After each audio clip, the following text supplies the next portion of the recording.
እግዚአብሔር እዚዩ ነዘቦና እዚዮም ጴጥሮስን ጳውሎስን ዝሞቱሉ ዘለው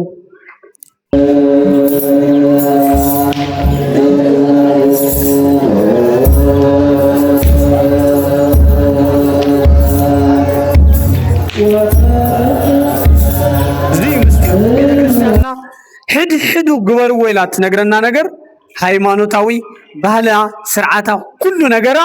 ካብ ሐዋርያት ዝተረከበቶ እዩ ካብ ክርስቶስ ሃር ክቀትሎ መስመፀ ኣይተቀትለና ናይበልዎን አዝመራ ብዘይካ መከራ ከም ዘይረከብ መንግስቲ አምላኽ እውን ድሕሪ ብብዙሕ መከራ ትርከብ ምዃና ሐዋርያት ሰቢኾም እንታይ ግበረልና መበልናዮ እንታይ ሃበና መበልናዮ ረሲኽና ዲኻ ሰላም ሃበናው ዝቃለስዎ ዝነበሩ ቃልሲ ገድሊ በሃይማኖቶም ምክንያት ዝቅበልዎ ዝነበሩ መግረፍቲ እዚ ኩሉ ለማዓንቲ ዝተገላገሉ መዓልቲ ዝዕረፉሉ መዓልቲ በረከቶም ምስኹላትና ይዝበና ከምታ ዝበፅሕና ብጣዕሚ ከቢድ ነገር ነይሩ ግን እግዚአብሔር እንኽእለሉ ሓይሊ ሞራል ስለዝሃበና ኢና ንኽእሎ ዘለና እሞ እቲ ንቁልቁል ዘለፊኡ ክስቀል እቲ ብሰይፊ ክቁረፅ ዝገበሮም እዚ ፍቅሪ እዚ ዝቃል እዚ ከሕደካ ይኽእል እዩ ግን እግዚአብሔር ክፍትነና ከሎ ሕድሕዱ ዝበና ነገር ዓቕምና ንሽከሞ እዩ ሰብ እኳ ብዓቕሙ ዓለም ናይ እግዚአብሔር ድምፂ ዝተሰምዓሉ ናይ ሐዋርያት ድምፂ ዝተሓላለፈሉ ናይ ሐዋርያት አክሊል ዝተነበረሉ ህይወቶም ዝፈጸምሉ ገድሎም ዘጠቃለሉ መዓልቲ እዩ ዓብይ መዓልቲ እዩ ሐዋርያ ኢልና ክነኽብሮ ከለናስ ንምንታይ ኢና ዝብል ንድሕራይና ረእናዮ ክንከይድ ኢና እሞ ንሎማዓንቲ ዓይነ ልቦናና የብርሃልና እግዚአብሔር እሞ ዓይነ ልቦናና ይኽፈተልና እግዚአብሔር እሞ እዝነ ልቦናና ይኽፈተልና እግዚአብሔር እሞ እዚ ሓፃር ቃልስ ከም ብዙሕቲ ኮይና ከምቲ ሓንቲ ስርናይ ኣብ መሬት ክትወድቕ ከላ ብዙሕ ዘርኢ ብዙሕ ፍረ ብዙሕ ምህርቲ ኮይና እትበዝሕ ናይ እግዚአብሔር ቃል ድማ ንሽቶን ኮይናስ ናብ ብዙሕ ንብዙሕ ገድሊ ንብዙሕ በረከት ንህይወታዊ አክሊል ስለትበቅዕ እግዚአብሔር ዓይነ ልቦናና የብርሃልና ነሎማዓንቲ ንመሃሮ ናይ ትምህርትና ርእሲ ዝኸውን ኣብ ቀዳማይ መልእኽቲ ጳውሎስ ናብ ሰብ ቆሮንቶስ ምዕራፍ 9 ቁፅሪ 25 ዝርከብ ቃል ብምልዓል እዩ ወንህነሰ ነትየገስ ونصنع كما نركب أكليله زي ماسن ونهنسا نتيجس ونصنع كما نركب أكليله زي ماسن نحنا سيبل باولوس قدلو سلازفلت هيوتو سلازفلت من قدو سلازفلت واقو سلازفلت أبوون ممهرون سلازفلت ويتو እግዚአብሔር سلازفلت استوهاو مكليت سلازفلت كمزيلو ናብ ትግርኛ ክትርጎም ከሎ ንሕናስ ንዕገስውን ንጸን ንምርካብ ይማስን ንምርካብ ጳውሎስ አቀዲሙ ፈሊጥዎ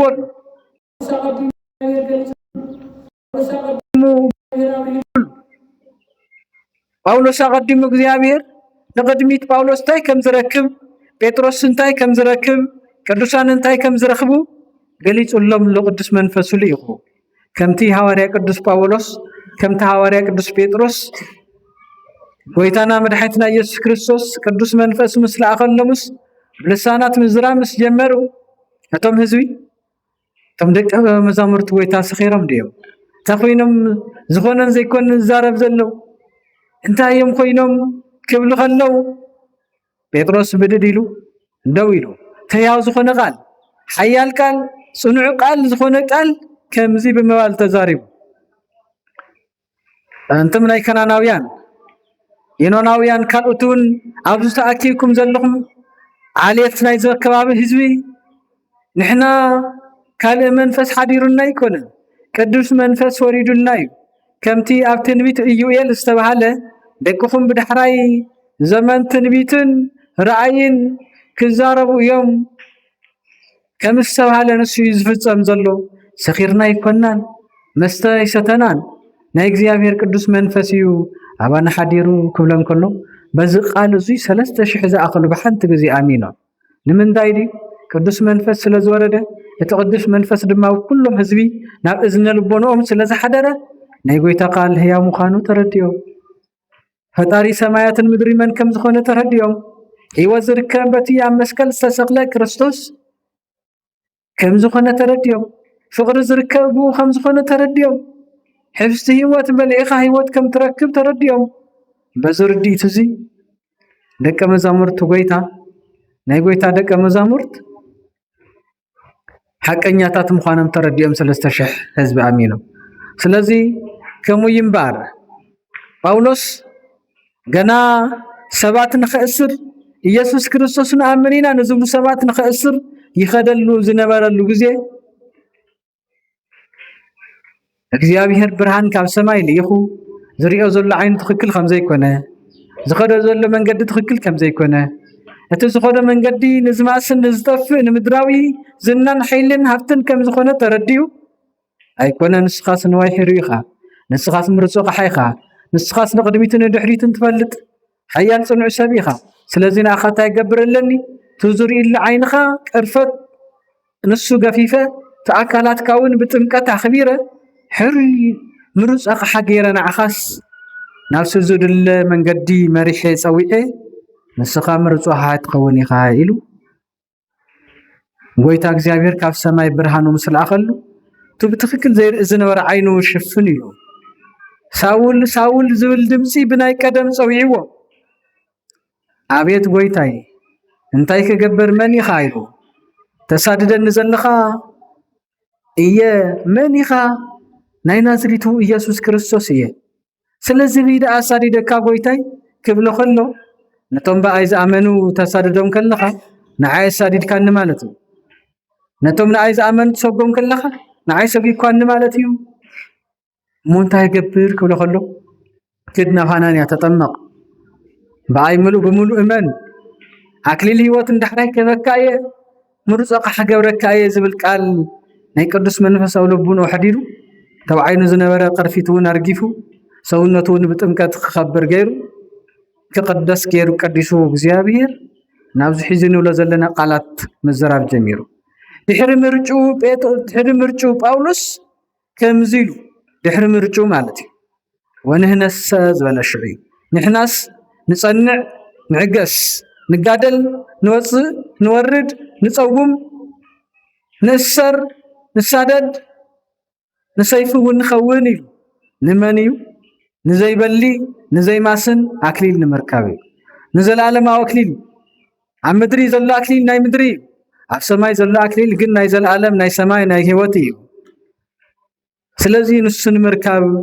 ነቲ ከም ናይ ምድሪ ኣብ ምድሪ ዝሰርፍ ዝረኽብዎ ኣክሊል ዘይኮነስ ይብል ባዕሉ ጳውሎስ ሳው ከምቲ ንምድሪ ዘይኮነስ ናይ ሰማይ ጸጋ ናይ ሰማይ ሃፍቲ እዩ ኢሉ ደቅኹምሲ ድምፂ ጭጉራፍ ኳሕ የብሉ መብዛሕትኡ ሰብ ድምፂ ጭጉራፍስ እንታይ እዩ እቲ ድምፂ ብምንታይ ይምስልዎ ክበሃል ከሎ ሃዋርያት ንዓለም ድምፆም ከም ዘስምዑ መንግስተ ሰማያት ቀሪባ እያሙ ንስሐ እተው በኢየሱስ ክርስቶስ እመኑ ካብ ሰማይ ዝወረደ ካብ ቅድስቲ ድንግል ማርያም ተወሊዱ ኣብ መስቀል ተሰቂሉ ብደሙ ዝዋጀና ዝዓደገና ዝመረፀና ዝሓረየና ዝቀደሰና እግዚአብሔር ንሱ ኣምላኽና እግዚአብሔር እዩ ንሱ መድሓኒትና እዩ ምናው ቀረቡ ዝብል እዩ እዚ ቃል እዚ እምባር ጴጥሮስን ጳውሎስን ኢሉውን ኩሎም ደቀ መዛሙርት ኢሉውን እቶም ዝኣመኑ ንእግዚአብሔር ኩሎም ዝኣክሊል ዝረኸብዎ ስለዚ ጎይታ እግዚአብሔር ከደላግል ከሎስ ክሰርሕ ከሎስ ብጣዕሚ ብዝገርም ይሰርሕ ኣብ ደብረ ታቦር ደቀ መዛሙርት ክግለጽ ከለውን ኤልያስን ሙሴን ሒዙ መፅኡ ሙሴ ካብቶም ሰብ ሓዳሪ ኤልያስ ከዓ ካብቶም ደናግል ሐዋርያት ክመርጽ ከለኻ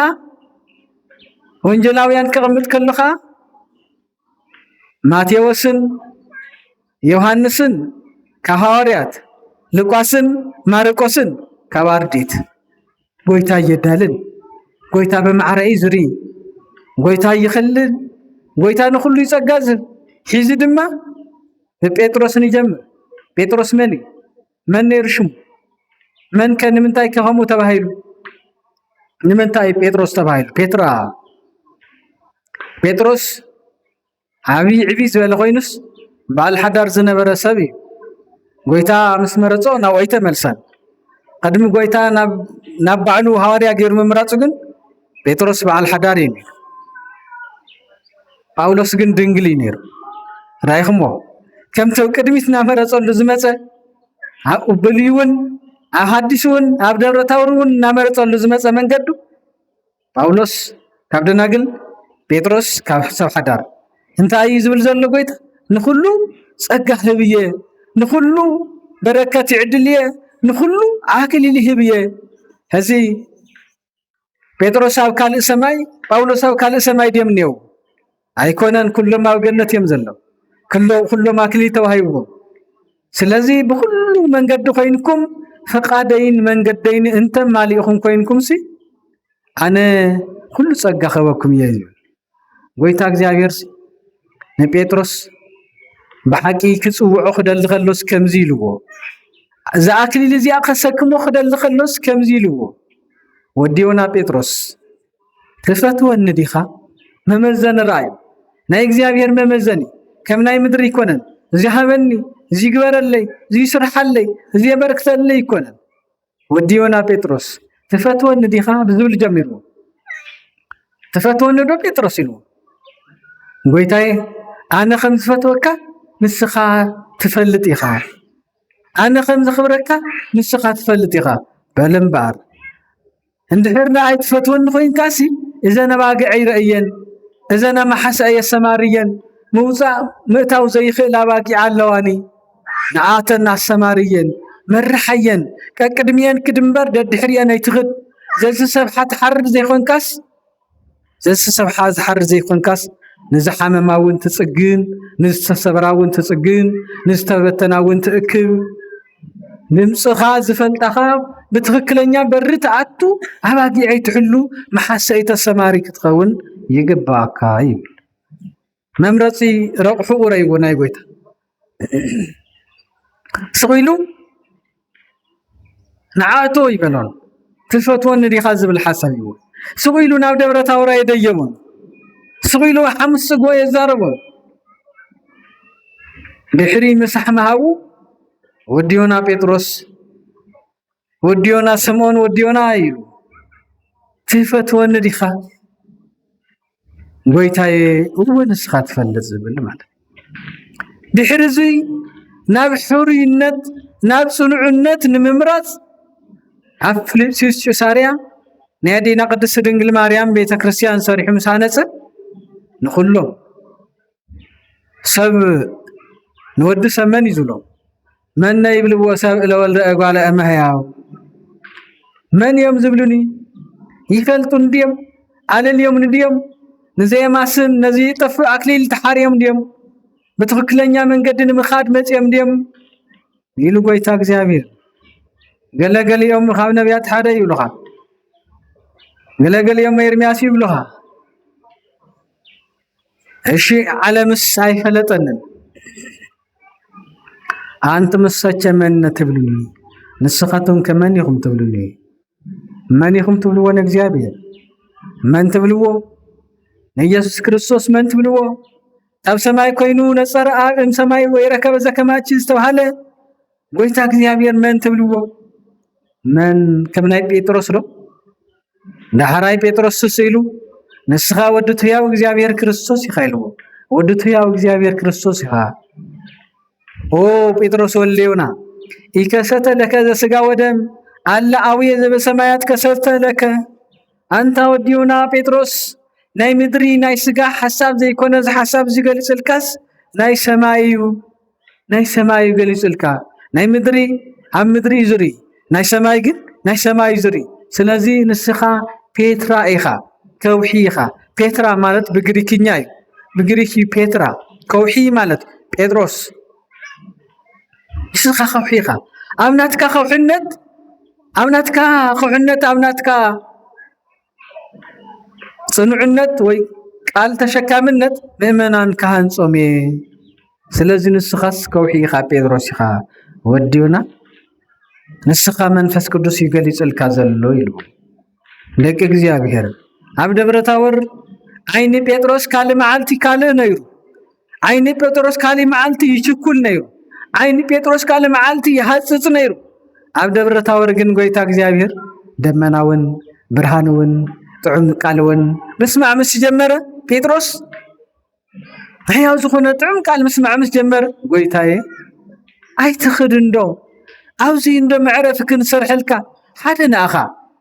ሓደ ንኤልያስ ሓደ ንሙሴ ኣብዚ ምሕደር ንገብር እሞ ንዓየ ይበለን ሽዑ ንዓየ ይበለን ራይቡ ንዓየ ይበለን ንሱ ናቱና ሰምዐ ናቱና ረአየ ክጸንዕ ይደልዩ ንኣይ ክገብር ወይ ንኣይ ክሰርሕ ምሕደረ ይበለን ጎይታዬ ሰናይ ነይሩ ኣብዚ ምሳና ምኾንካ ሰናይ ነይሩ ሓደ ማህደር ንኣኻ ሓደ ማህደር ንኤልያስ ሓደ ማህደር ንሙሴ ንገብር ንሰርሕ ነርና ኢሉ ደቂ እግዚአብሔር ብሓቂ ዝብለኩም እግዚአብሔር ሒዝተ ዝግለጸልናስ እንታይ ማሓተትና እዩ እግዚአብሔር ሒዘ ብዚኣስ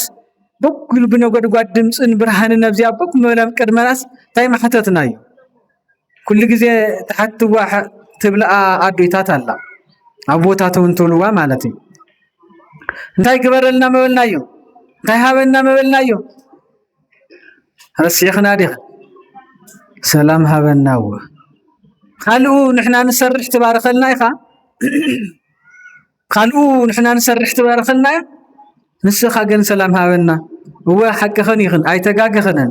እወ ሓቅኹም ኢኹም ኣይተጋግኹምን ኣይተሰሓሓትኩምን ሰላም ሃበና ትብሉ ከለኹምስ ከመይ ድዩ ተረዲእኩም ኮ እዩ ተረዲእኩም ኢኹም ትብሉ ኣለኹም እምበር ከይተረድአኩም ኣይኮነን ሰላም ሃበና ትብሉ ከለኹምስ ጎይታ ዝህቦ ሰላም ናይ ምድር ሰላም ከም ዘይኮነ እዩ ተረዲእኩም እዩ ተረዲእክን እዩ ከመይ ድኢሉ ኣነ ዝህበኩም ሰላም ከምቲ ዓለም ዝህበኩም ሰላም ኣይኮነን ናይ ዓለም ሰላም ከመይ ድዩ ከመይ ድሓንዶ ሰላም ሰላም ሰላም ከመይ ለኻ ድሓንዶ ሰላም ሰላም ሰላም ውሽጥኻ ግን ካልእ እዩ ከምቲ ውሽጥኻ ደገኻ ከምቲ ደገኻ ውሽጥኻ ክኾን ኣሎ ሰናይ ተኾይኑ ውሽጥኻ ደገኻ እውን ሰናይ ክኸውን ኣሎ ውሽጢ ሕማቅ ኮይኑ ደገ እውን ሕማቅ ክኾን የብሉን ንሱ ክልክል እዩ ስለዚ ጎይታ ነቲ ናይ ምድሪ ይርእይዎ ኣንቢብዎስ ኣነ ዝህበኩም ሰላም ከምቲ ናይ ምድሪ ሰላም ኣይኮነን ኢሉ ኖ እዩ ጴጥሮስ ረኣይዎ እዩ ከም ታሪክ ትትርኾ ተለኻ ከም ታሪክ ደሞ ኮይኑ ደብረ ታቦር ከም ዝገይረ ግልጽ ኣቢለ ተዘርእየኩምስ ደብረ ታቦር ከም ዝገይረ ክፍት ኣቢለ ተዘርእየኩምስ ጎይታ ኢየሱስ ክርስቶስ ብደመና ተጠቕሊሉ ብርሃነ መለኮት ነጎድጓድ ምስኡ ኮይኑ እልፍ ኣእላፋት መላእክት ኣብኡ ኮይኖም ኣብ ድማ ብደመና ኮይኑ ዘንቱ እቱ ወልድየ ዝኣፈቅር ወለቱ ስምዕዎ እዙይ ትትፈትዎ ወደ እዩ ንዑ ከዓ ስምዕዎ ትዝብለኩም ስምዕዎ እዩ እኮ ዝበለት ቃል እሱ ናብ ጴጥሮስ ውሽጢ ኣትዩስ ሓያል ምጽንዕና ኣምፅኡ ከምቲ ኤልሳቤጥ ንዮሃንስ እንስት ናሃለይትስ ኣዴና ቅድስቲ ድንግል ማርያም ኬዳ ሰላም ኤልሳቤጥ ምስ በለታ ኣዶ ጎይታይ ረኣዩ ትናይ ኤልሳቤጥ ሰላምታስ ናብ ማህፀን ኤልሳቤጥ ትናይ ቅድስቲ ድንግል ማርያም ሰላምታስ ናብ ማህፀን ኤልሳቤጥ ኣትዩስ ነቲ ቆልዓ አንቀሳቂስዎ ዳሕራይ ከዓ ኤልሳቤጥ ታይ ትገብር ገይርዋ ኣዶ ጎይታይ ገና ኩሕዚኣ እኮ ብብስራት ሰሚዓ ዘላ ቅድስቲ ድንግል ማርያም ቅዱስ ገብርኤል ኣብቲ ዝነበረቶ ቦታስ ሰላም ንዓኺ ይኹን ንስኺ ክትፀንሲ ኢኺ ክትወልዲ ኢኺ ጸጋ ዝተመላእኺ ንስኻ ኣብ ደቂ ኣንስትዮ ዝተፈለኺ ኢኺ ስለዚ ኢሉ ቃል ምስ ነገራስ በቲ ብስራት ቅድስቲ ድንግል በዘይ ምንም ዘርአ ብእሲ ጽንስያን እያ ንጎይታ ዳሕራይ ኣብቲ ግዜ ንሱ ስርዓይዎ ተረድእዎ ብሓቂ ነቲ ቃል እሞ ንረዳእዮ ከምኡ እንተኢላ ኮይንና ስለንፍወስ ስለንድሕን ኣክሊል ስለንረክብ ዘይማስን ዋጋ ስለንረክብ ኣስተውዕልዎ ነስተውዕሎ ብሓቂ ናብ ምድሪ ንርእን እንድሕር መንፈሳዊ ርድኢት ሓዲርና ናብ ምድሪ ንርእን ኢና ምድራዊ ነገር ዝብላዕ ሽንትን ትኢሉ ዝጠፍእን ምዃኑ ክርደአና እዩ ናይ ምድሪ ህይወት ከም ጽላሎት ሓላፊ ምዃኑ ክርደአና እዩ ኣብ ምድሪ ተሰሚጥና ወይ ኣብ ምድሪ ተኣሲርና ንነብር ሰባት ኣይንከውንን ኢና እንድሕር ናይ ሰማይ ተረዲኡና እዩ ትቅዱስ መንፈስ ኣባና ሓዲሩ ንዓና እንተባሪኹና እዩ ራእይዎ እሞ ኣደ ጎይታይ ኮያ ሰላም ንዓኺ ይኹን ኤልሳቤጥ ኮያ ኢላ ቅድስቲ ድንግል ካልእ እኮ ይበለትን ኤልሳቤጥ ሓፍተይ ኣሕዋት እየን ኤልሳቤጥ ሓፍተይ ሰላም ንዓኺ ይኹን ከምኡ ዶ ትብላ ኣዴታት እገለ ሓፍተይ ዶት ኣታየ ድሓን ሓዲርክን ዲኽን ትብላስ እገለ ሓፍተይ ድሓን ሓዲርኪ እገለሓ ወይ ዳሓን ዳሓዲርካ ንብል ከመይ ባዕሉኩ ዋጋ ኣለዎ እገለሓ ወይ ዳሓን ዳሓዲርካ ዝብልስ ዋጋ ኣለዎ እገለሓፍተይ እዚ ሓወይ እዚ ሓወይ የኽብረካ እኮ እዚ ሓፍተይ የኽብረኪ እኮ ክንብል ከለና ዝዋጋ ኣለዎ ልዕል ንኽብል ንሱ ሓይሉ ኣብ ጳውሎስን ኣብ ጴጥሮስን ኣክሊል ሂወት እስካብ ዝረኽቡ እቲ ንቁልቁል ኣፉ ተደፊኡ ክስቀል እቲ ብሰይፊ ክቁረፅ ዝገበሮም እዚ ፍቅሪ እዚ ዝቃል እዚ እዩ ሰላም ሓፍተይ ኤልሳቤጥ መስበለታ ብድድ ኢላ ኤልሳቤጥ ኣዶ ጎይታይ ኢሉ ይኸውን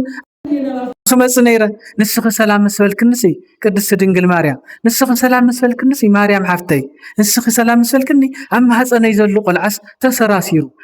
መንን ተነጋጊሮም እተን ማህፀን ኤልሳቤጥ ዘሎስ ነተን ማህፀን ቅድስቲ ድንግል ማርያም ዘሎ ክርስቶስ ሰጊድሉ ክብሪ ሂቡ ማለት እዩ ጎይታ ኩሉ ይከኣሎ ኣይናይ ዳ ይኸብዶ ኣይናይ ዝኸብዶ ደቂ እግዚአብሔር ኣይናይ ዳ ይፀቦኑ ጎይታ ብሓቂ ኣነ ሙሉእ ርዲት ክህልወና ሙሉእ ርዲት ሃሊናስ ኣብ ሙሉእ ልዑል ብራኸ ክንበፅሕ እየ ዝደሊ ከምኡ እዩ ዝድለ ራእይንዶ ምስሉ ግን ዝዓለም እግዚአብሔር ይፈልጦ ድዩ ንእግዚአብሔር ይፈልጦ ድዩ ዝዓለም ንእግዚአብሔር ይፈልጦ ዶ ትብሉ ንእግዚአብሔር ስለለ ይፈልጦ እኮ ይፍቀዱ ጎደናታት ፍቀዱ መንገድታት ሰው ኢሉ ዝዓብድ ዘሎ ንእግዚአብሔር ዝንፈልጦ እንኾን ነርናስ ፈፂምና ሓንቲ ደቂቃ እውን ካብ እግዚአብሔር ቅድሚኡ ኣይንፍለን ካብ ዝገርመኩም ዮሴፍ እኮ ናብ ጉድጓድ ተኣተወ እግዚአብሔር ይፅውዕ ካብ ጉድጓድ እንተወፀ እግዚአብሔር ይፅውዕ እንዳ ጲጢፋራ ተኣተወ እግዚአብሔር ይፅውዕ ቤት ማእሰርቲ ተኣተወ እግዚአብሔር ይፅውዕ ካልእ ሕቶ ታሕተ ናይ ዓለም ብናይ እግዚአብሔር ሓይሊ ይምልስ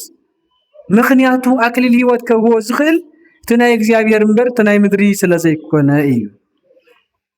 ናይ ምድሪ ማ ብዙሕ መስተንግዶ ቀሪቡሉ ነይሩ ኣይኸውንን እዩ ተኣሲሩ ኣይከውንን ኢሉ ካብ ብሰማይ ክእሰር ብምድሪ ዝብል ማለት እዩ ስለዚ ደቂ እግዚአብሔር ንሱይቱ እግዚአብሔር ንጴጥሮስ እውን ዘዛረቡ ገሊጹልካ ዘሎ እዚ እዩ ኢሉ አንደበትካ ዝኸፈተልካ እዚ እዩ ኢሉ ኣጽኒዑ ምስለ ኣኹ ተኣምራት ናገበረ ፈውስታት ናገበረ ትምህርትታት ናብሄረ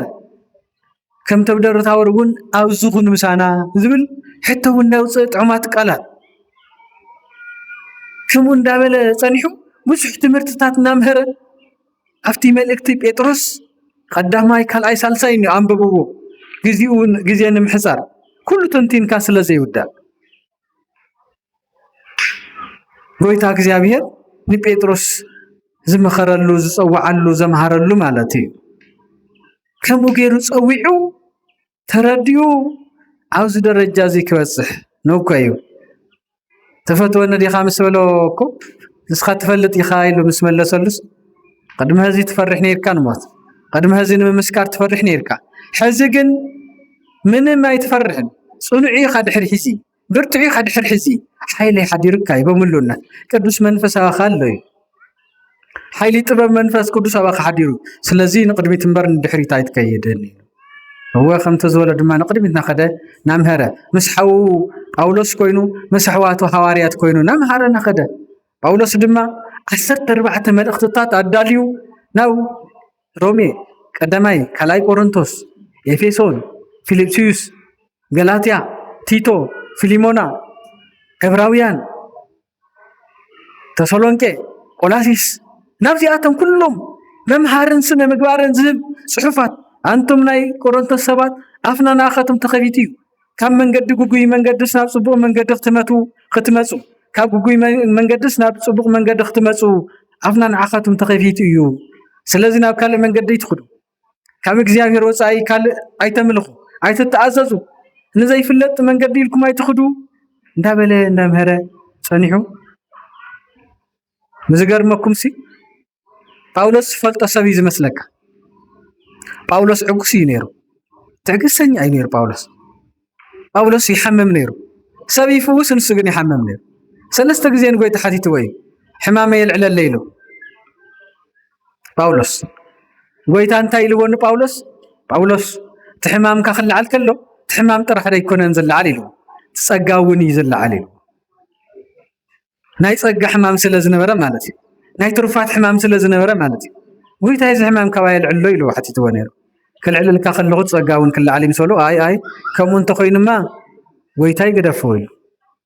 قدس يوحنس افوركم كم يلنر مكرا زي بالهيوت صقا يبلوني حدا غزي نكرستناكم زرفوكم فتنا صقا لوي بدحريتو اكليل لوي بدحريتو هيوت لوي بدحريتو سلازي باولوس يحمم نيرو غويتا مسحتته مليسلو باولوس عقوسي نيرو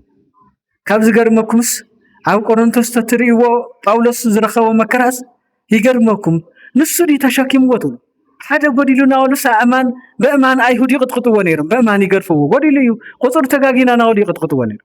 سلسته معلت بحري مركو دويلا طميت رحاب سدت عبرخه عشفاتو اوشتي ولا حواتي زولمونس يساددو نيرو نحراي باولوس بتعم تدعقس مخانو سئل تفلطون زمسلكاس انا سيزي يጨንቀኑኒ ታይራ يጨንቀካ አንተልኩምስ ስለ ቤተ ክርስቲያን ጉዳይ ዘጨንቀኒ ይብል ጳውሎስ ኮይ ትፈልጡ ወይ መስለኩም ከም ዝኹን ከሎ ዝራእኹም ወይ ሰማዕኹም ወይ መስለኩም ይመስለካ አነ ስለ ቤተ ክርስቲያን እዩ እዚ መከራታት እዚ ምን መሐለፍ እዩ ዘጨንቀን ግን ስለ ቤተ ክርስቲያን እዩ ይሉ ቀሲሉ እንደገና ጳውሎስ ድንግሊ مخيرو يو كرونتوس معرف شوعت أورومي وانت زاربي سب كما يلو خنبر كم زلو بحادار كما يلو خنبر كم زلو كما يكوينو تزنبر وانت بغيو زولو ونيرو مخنياتو فقرو حادة تمرز ولا فقري يخونلو نام حادار كأتغلو يبل باولوس كم مخرناتا ايو يزول فقرو سلستي مكان حادا نكزيابير حدا سبيت تقوينا نبعل جزاء سبيت تقوينا نبعل تجزو سالسين دقة من دقة يخف فليلو تفقري نبيك زيابير سويلو كما يخوينو قرب زولكن مولو هيواتو مسك زيابير فقرو حدا مسك زيابير ترحي زخوني مسك زيابير ترحي زخون كان أخفال النتي يبلوني له سلزي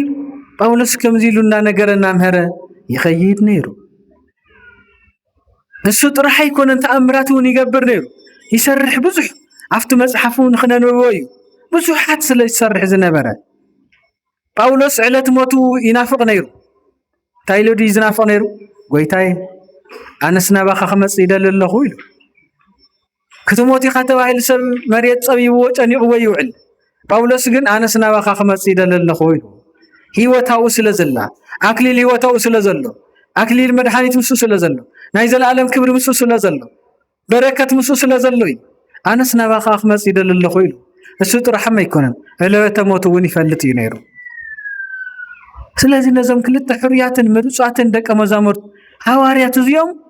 በፍጹም ተልእኮን በጽንዓትን እናተጋደሉ ጸኒሖም ኔሮን ጨሳር እግዚአብሔር ዘይአምን እግዚአብሔር ዘይፈልጥ ለእግዚአብሔር ቃል ዝቃወም ለመንገድ እግዚአብሔር ዝቃወም ኔሮን ጨሳር እቲ ጳውሎስን ጴጥሮስን ዝሩዎ ዝነበሩ መንገዲ አይጥዕሞን ነይሩ እግዚአብሔር አምላኽ እዩ እዮም ዝብሉ ነይሩ እግዚአብሔር አምላኽ እዩ ይብል ሰብ ከምታ አንተይ ዝወልኩም ውን እግዚአብሔር አቦና እዩ ንብል ኢና ኩለና እግዚአብሔር ክንድምንታይ ዝኸውን ክንድምንታይ ይኸውን እግዚአብሔር መጠኑ ክንድምንታይ ይኸውን እስኪ ለላዕሊ ንሰማይ ንኽድ ناخدنا نتقعزنا السيطر هاريام سماي ودود نخد نحلفه مجرشو بيو السن تحت نخد مجرشو بيو نسمين معراب سك نخد مجرشو بيو لعلز كله يكو እግዚአብሔር እኮ لعلز كله زي እግዚአብሔር لعلز كله يو ስለዚህ ነዚህ እግዚአብሔር ዝዩ ነዘቦና ዝዮም ጴጥሮስን ጳውሎስን ዝሞቱሉ ዘለው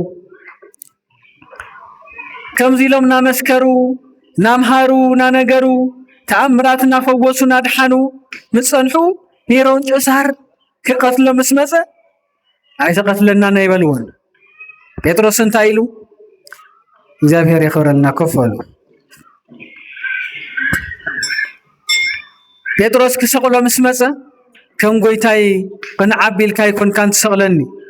ንቁልቁል አፈይ ገይርካ ኢኻ ትሰቅለኒ አነ ምስ ጎይታይ ምዕሩ ይኮንኩን ናይ ጎይታይ ባሪ አየ መገልገል የንቁልቁል አፈ ይደፈኒሉ ጴጥሮስ ንቁልቁል አፉ ተደፊኡ ተሰቂሉ በሚስማር ተቸንኪሩ አይሻኾጊና ንሕንክስ ጴጥሮስ ግን በሚስማር ከምትና ጎይታ በሚስማር የፍት ዕንጨት ተቀጥቂጡ ጳውሎስ እውን ብሰይፊ ክልቲኦም ኣብዛ ከምዛ ለሙዕለት محسبي مذكرتهم نبعل لهم زلنا كم زالهم مع أنت علت هذا خبرتي نفسهم ناقويتهم مركبهم أكليل سماوي رخيبهم هيوت سماوي رخيبهم እግዚአብሔር አምላክና እግዚአብሔር ጎይታና ህይወት ሰማያዊ ጸጋ ሰማያዊ አድለና ዘመኑ ባሪኹም ከምትና ይበዓል ከም ቅዱስ በዓሉ ዝባርኾ ጎይታ ይባርከና እዚ ናይ ሊብ ጳውሎስን ጴጥሮስን ህይወት እዩ ናይ ሕዚ ዘሎ ህይወት እንታይ እዩ ዝብል ነምጻዩ ንአክሊል ዶ ይጠቅም ህይወት ክርስትና ዲ ይጠቅም በትሕትና ዲ ዘለዎ ትሩፋት ዲ ዘለዎ ሕብረት ዲ ዘለዎ ንቤተ ክርስቲያኑ ዝሕሉ ድዩ ንቤተ ክርስቲያኑ ዝእዘዝ ድዩ ንእግዚአብሔር ዝእዘዝ ድዩ ህይወቱ ዘማዕረገ ድዩ በማዕድ ጎይታ ዝተባረኸ ድዩ ስለዚ ካብዚ እንታይ ንመሃርልና መላእ ህይወቶም ንእግዚአብሔር ሂቦም አክሊል ህይወት ዝረኸቡ ቅዱሳን እቲ ታሪኮም ክጽሓፍ ከሎ ክንመሃሮ ከለና ዓመት ንዓና ንመሃረሉን ንግሰጸሉን እሞ እዚ ተማሂርናሉ ተገሲጽናሉ ወይ ድማ መንገዲ ህይወትና ጸቢቕናሉ ካፍቱ ዘለውን ውስኽ ኣቢልኩም ካፍቱ ዘለውን ውስኽ ኣቢልክን ክንነብር እዩ ዝግባእ እሞ እግዚአብሔር አምላኽ በረከቱን ጸጉን የብዝሓልና ናይ ጴጥሮስን ጳውሎስን ጸጋ አባና በረከቶም አማላድነቶም አባና ይሕደር ብሓቂ ንሳቶም ሓሙሽተ ክልተ መክሊት አርቢሖም ኣብዚሖም ናብ ናይ ጎይታኦም ደስታ ዝኣተው እሞ ዘይማስን ዘይበሊ አክሊል ንረኽበሉ መንገዲ ይኹነልና ጉዕዞና ይባርከልና ህይወትና ይባርከልና ህይወትና ይቀድሰልና መንገድና ሁሉ የማዕርጎ እግዚአብሔር ፍጹም እዩ ዝወደይ ፍጹም እዩ ዛጓለይ ህይወት ረኺብኪ ዛጓለይ ዲሒንኪ ኢኺ ተፈዊስኪ ኢኺ ተፈዊስካ ኢኻ ዝወደይ ዲሒንካ ኢኻ ዝወደይ ዝብል ድምፂ እግዚአብሔር ይስማዓና ሰላም ኮይኑ እዩ አዶ አጁኺ ትደንግጺ ሰላም ኮይኑ አቦ አጁኺ ትደንግጽ ዝብል ሰላም ፍቅርን ረህዋን የስማዓና እግዚአብሔር ንኹሉ ይባርከልና ንኹሉ ይቀድሰልና ሕብረትናን ፍቅርናን የጽናዓልና እግዚአብሔር አምላኽና እግዚአብሔር ጸጉ የብዝሓልና ስብሐት ለእግዚአብሔር እግዚአብሔር አምላኽና ሽሙል ተኸብረን ተመስገነን ይኹነልና ለክቡር መምህርና መልአከ ምሕረት መምህር ቆሞስ አባ ወልደ ስላሴ እውን በትጥዑም አንደበቶም ትጥዑም ቃል አምላኽ ክምዕዱና ክመኽሩና ጸኒሖም እሞ ናይ አገልግሎት ዘመኖም ፈጣሪና እግዚአብሔር ይውዝሐሎም ቃል ህይወት እውን የስምዐልና ቃል ህይወት ማለት ናይ ዘለዓለም ህይወት ምውራስ መንግስት አምላኽ ምውራስ ማለት እዩ እሞ ብሓቂ ቃል ህይወት ንሰማዕናን ንዘስምዑና መምህርና ወላዲናን አምላኽና እግዚአብሔር ንኹልና ቃል ህይወት የስምዐና ትበዓል ብጣዕሚ ዓብዪ ምዃኑ ካብቲ አንደበቶም መምህርና ሰሚዕናዮም ኢና ሎማዓንቲ ጴጥሮስ ጳውሎስ በዓል ዕረፍቶም ክበሃል ከሎ ካብ ብዙሕ ተጋድሎ ዝዕረፍሉ ካብ ብዙሕ ስቃይ ዝዕረፍሉ ምስ ብዙሕ ነገስታት ምስ ብዙሓን አህዛብ ምስ ብዙሓን አምለኽቲ ጣዖት ዝቃለስዎ ዝነበሩ ቃልሲ ገድሊ ብሃይማኖቶም ምክንያት ዝቕበልዎ ዝነበሩ መግረፍቲ እዚ ኩሉ ሎማዓንቲ ዝተገላገሉሉ መዓልቲ ዝዕረፍሉ መዓልቲ በረከቶም ምስ ኩላትና ይኹን ነጊሮምና እዮም ወላዲና መምህርና ብሓቂ መንግስቲ አምላኽ በብዙሕ መከራ እያ ትውረስ ኢሎም ዝሰበኹ ባዕሎም እውን በብዙሕ መከራ እዮም ዝዓለም እዚ ሓሊፎምዎ ትግረፉ ተለው ግን ደስ ይብሎም ነይሩ ሓደ ግዜ መከራ ጽቡቕ እዩ ከመዝመራ እዩ ጸጋ እዩ እውን ይብልና ጸኒሖም መልአከ ምሕረት ኣቦና ንዝፈለጦ ንዝተረድኦ አዝመራ ብዘይካ መከራ ከም ዘይረከብ መንግስቲ አምላኽ እውን ድሕሪ በብዙሕ መከራ ትርከብ ምዃና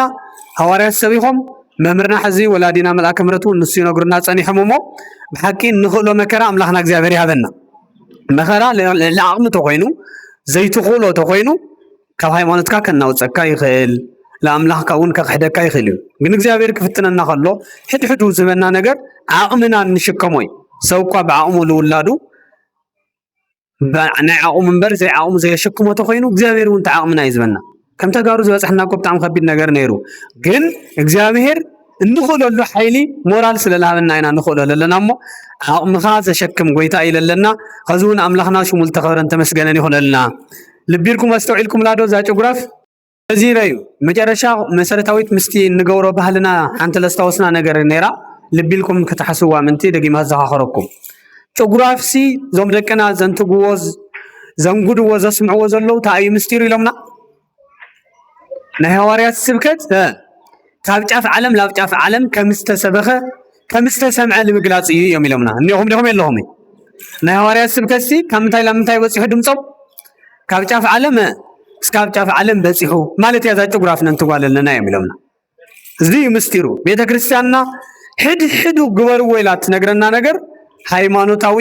ባህላ ስርዓታ ኩሉ ነገራ ካብ ሐዋርያት ዝተረከበቶ እዩ ካብ ክርስቶስ ናብ ሐዋርያት ካብ ሐዋርያት ናብ ተላውያን ሐዋርያት ካብ ተላውያን ሐዋርያት ላብ 318 ሊቃውንት ሆምናለ ናብ መምህራን ናብ ሰባኪያን ሕዝ ናብ ዘለዎ ቦታት ድውረድ ተዋረድ በሐዋርያት ገራ ዝበጽሕትና ያ ክብር ምስጋና ለአምላኽና ይውጽሕ እዩ ባርቶም ጋር ስትጭጉራፍ ለንትግወሉ አሉ ናይ ሐዋርያት ስብከት ክርስቶስ አምላኽ እዩ ክርስቶስ ጎይታ ይናወሉ ላመላ ዓለም አባጽሖም ማለት እዩ ካሊውን መግረፍቲ ካንተግረፉ ሐዋርያት በጭጉራፍ ካንተግረፉ ለዘኻኽሪ እሞ በሐቂ በረከቶም ረድኤቶም ምስኹላትና ይኹን ለዓመታውን አምላኽና እግዚአብሔር በሰላም ተላ ብጥዕና ዓቂሩ ከጽንሐና ናይ ዓመት ሰባት ክብለና ናቱ ቅዱስ ፈቃዱ ይኹነልና ሰማዕናዮ ዘከርናዮ ዘስተዋስናዮ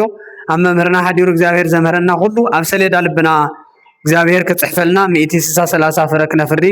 ናቱ ቅዱስ ፈቃዱ ይኹነልና እዚልና መተሐሳሰቢ